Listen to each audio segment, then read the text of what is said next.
Welcome again, all the students of class 7. I am Amit sir. Today I present here some important topics discussion of chapter 1. So let's start. Okay, all the students listen carefully. First is what does a symbol represent? बच्चों, symbol क्या represent करता है हम ये जानेंगे। ठीक है, तो जान लेते हैं। The symbol of an elements represent the following. बच्चों, ये जो सिंबल है नीचे दिए गए दो तरह की कुछ इंपॉर्टेंट बातें हैं जिसको रिप्रेजेंट करती है। जो पहला कौन है जान लेते हैं। An elements in particular. बच्चों, सिंबल जो है सबसे पहले एलिमेंट्स को पार्टिकुलरली रिप्रेजेंट करता है कि ये जो सिंबल है, जैसे Cl है तो Cl किस कौन से हमारे एलिमेंट्स को रिप्रेजेंट करता है, तो क्लोरीन को करता है। आपने फर्स्ट वीडियो को अगर देखा होगा तो आपको उसमें कुछ एलिमेंट्स और उनके नेम दैट मीन्स सिंबल मिले होंगे। मैंने कहा था आप उसे याद कर लीजिएगा, याद किए होइएगा तो यहाँ आपको काम आने वाला है। ओके, तो पढ़ लेते हैं। For example, you know that the symbol of sodium is Na and that of chlorine is Cl। बच्चों, एग्जाम्पल के रूप में आप यह जान सकते हैं कि सोडियम का जो सिंबल होता है वह Na होता है।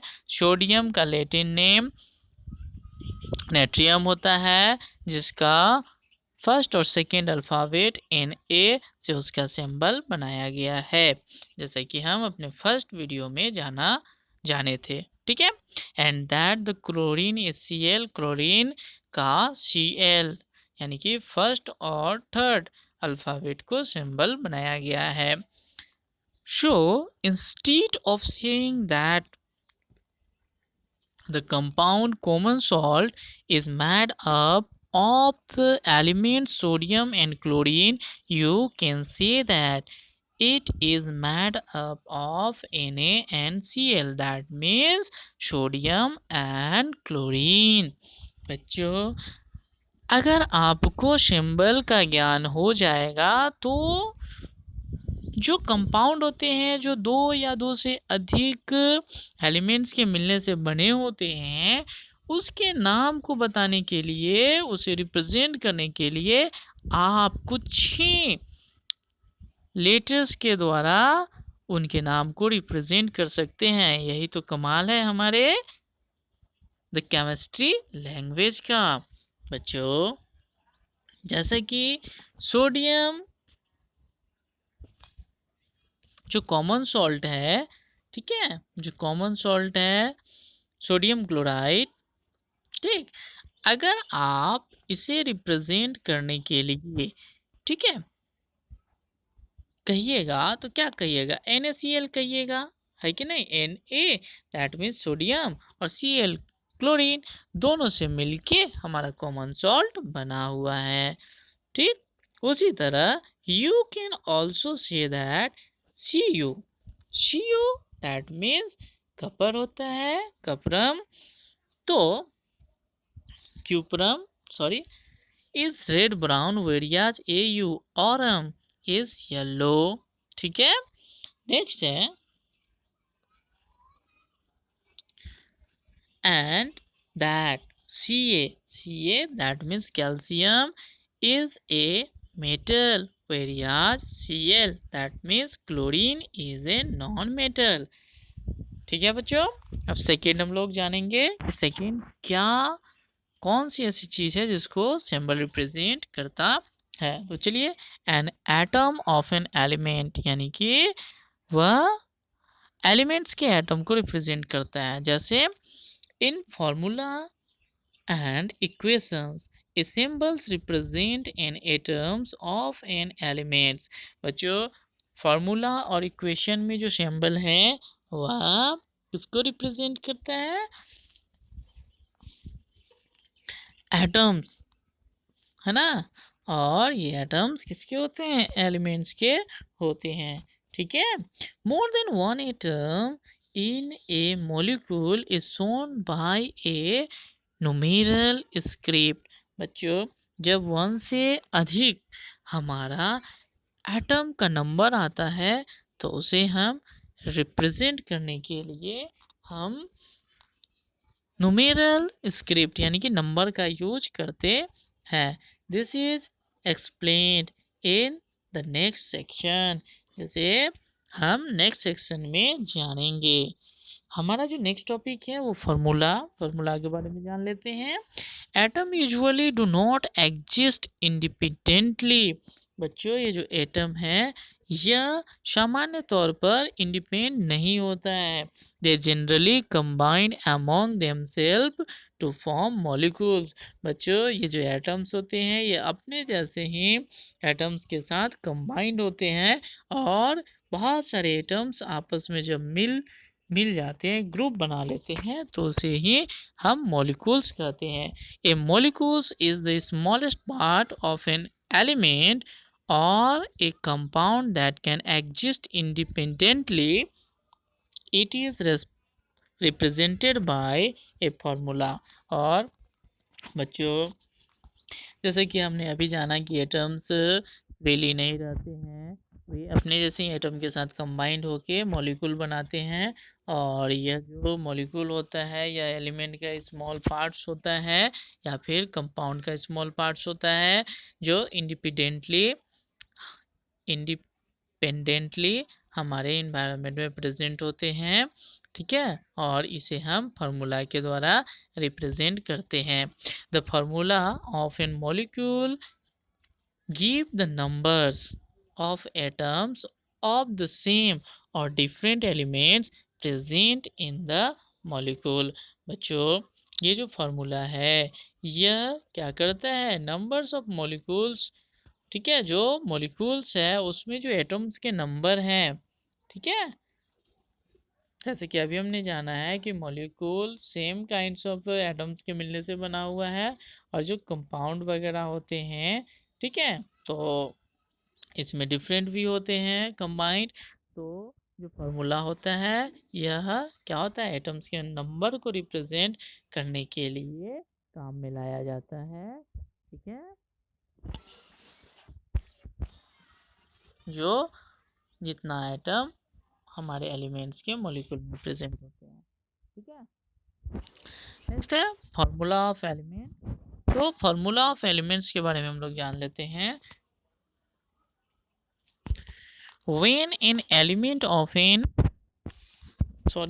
when an atom of an element combined with another atoms of the same element and molecule of the element is formed। जो देख लीजिए, जब जो एटम्स हैं, ठीक है, क्या करते हैं कि ये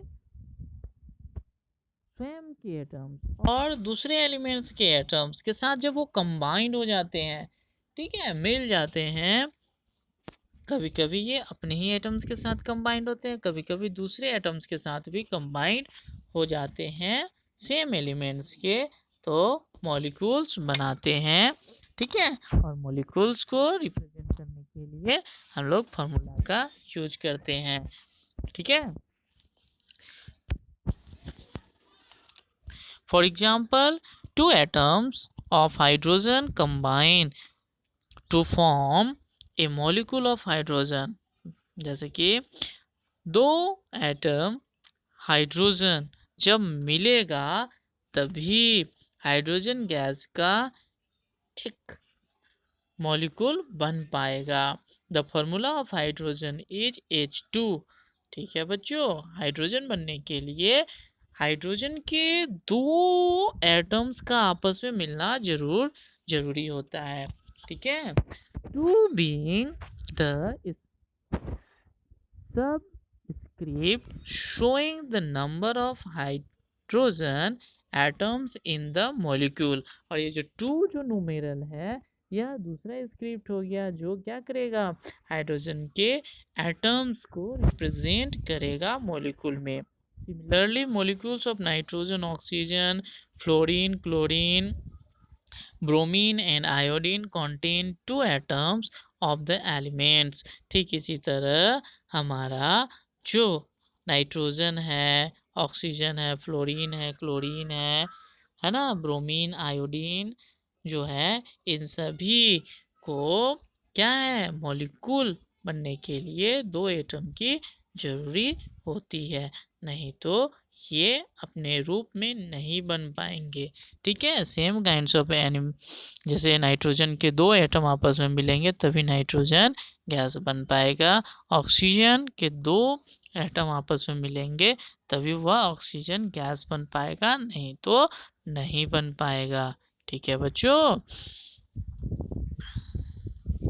as these molecules have two atoms of the element, they are said to be diatomic. जब बच्चों किसी भी एलिमेंट्स का दो एटम मिलके मॉलिक्यूल बनाते हैं तो उसे डाइएटॉमिक कहते हैं। फॉर कॉमन एग्जांपल ऑफ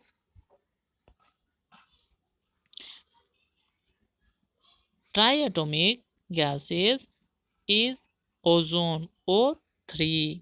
ठीक है बच्चों, अगर जो ऑक्सीजन के 3 एटम आपस में मिल जाएंगे तो ऑक्सीजन नहीं बनेगा, वह ओजोन गैस बनाएगा, और इसमें एटम के थ्री एटम प्रेजेंट होते हैं, इसीलिए यह क्या कहलाएगा, ट्राई एटॉमिक गैस कहलाएगा। ठीक है, there are a few highly inactive gases present in very small amounts in the air. These gases with helium, neon, argon, krypton and xenon are called novel gas। बच्चों कुछ ऐसे भी gases, inactive gases हमारे atmosphere में present हैं जो कि highly inactive होते हैं। ठीक है, इनके नाम अभी हम लोगों ने जाना है, तो इन्हीं गैसों को हम लोग क्या कहते हैं, नोबल गैस कहते हैं।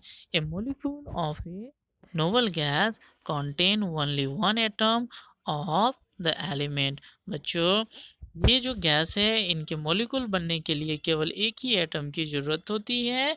इन other words noble gases are monoatomic, यानी कि अगर दूसरे वर्ड में कहेंगे कि नोबल गैस का जो दूसरा नाम हो जाएगा मोनो एटॉमिक हो जाएगा। So the formula of a noble gas is the same as its symbol. इसी वजह से जो नोबल गैस है या मोनो एटॉमिक गैस है, इसका जो फॉर्मूला हो जाएगा वह उसका सिंबल ही रहेगा। ठीक है बच्चों, समझ में आया होगा, उम्मीद करते हैं। नहीं आने से आप मुझे मैसेज करके ज़रूर बताएंगे। Thank you.